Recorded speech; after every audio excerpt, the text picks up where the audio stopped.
Indignez-vous. Il y a 12 ans, cet appel et ce petit livre avait une répercussion mondiale.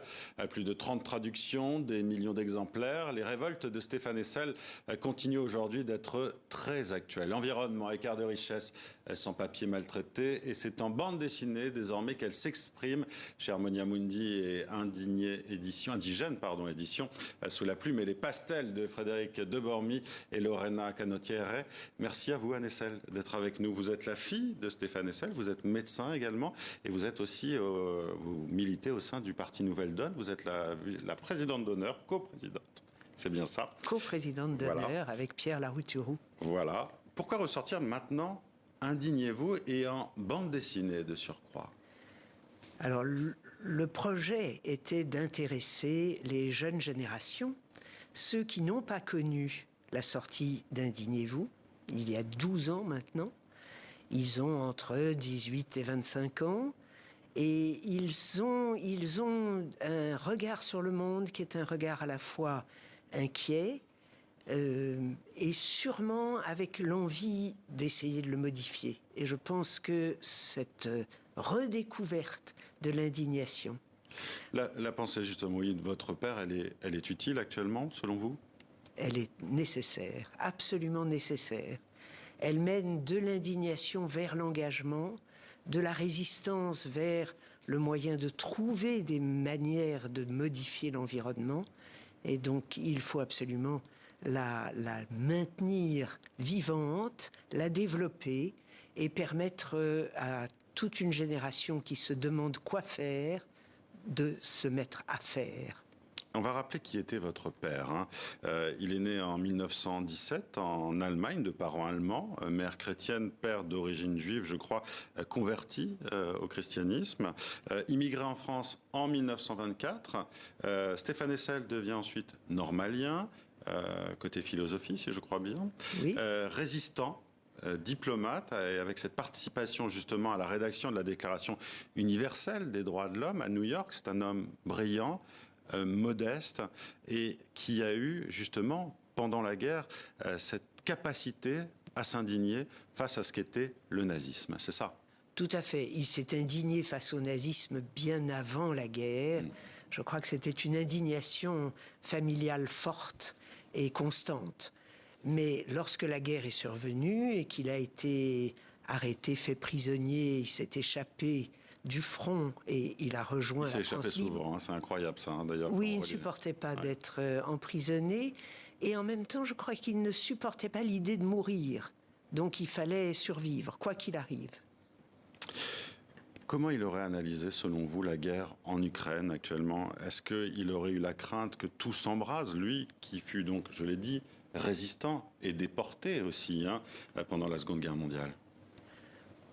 C'est très difficile de faire parler les morts, mais je pense qu'il aurait été, comme beaucoup d'entre nous, très inquiet de cette situation, qui est une situation avec des portées tout à fait explosives, et surtout d'une rupture du droit international qui l'aurait profondément bouleversé. Est-ce que vous avez l'impression qu'on a perdu notre capacité à nous indigner aujourd'hui? Est-ce que on n'a pas l'impression parfois que tout se vaut, qu'il y a une espèce d'aquabonisme aussi dans la société?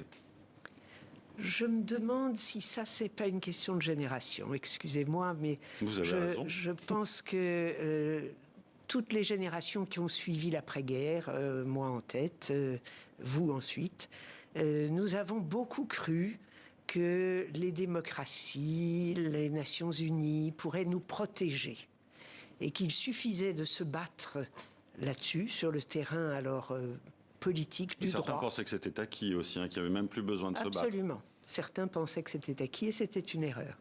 La preuve, en Europe, on s'aperçoit que les dérives non démocratiques surgissent.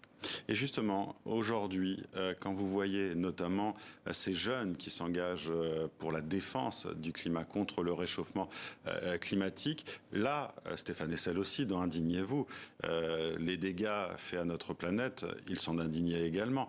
Ils sont complètement dans la lignée de ce qu'ils disaient, de ce qu'ils défendaient. Tout à fait, tout à fait. Mais l'indignation à l'égard de la dérive du climat, elle est très ancienne chez mon père, bien avant la parution d'Indignez-vous. Il a beaucoup travaillé avec des gens comme André Gortz, que moi j'ai eu la chance de bien connaître et d'admirer et d'être en partie formé par lui, par ses écrits, par son travail.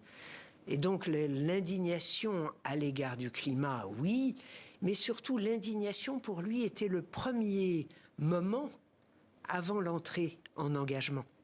L'indignation en soi n'avait pas d'autre valeur que de vous alerter sur ce sur quoi vous deviez vous engager. Alors je l'ai dit, ça a été un succès mondial qui a inspiré aussi les indignés en Espagne ou encore Occupy Wall Street aux États-Unis.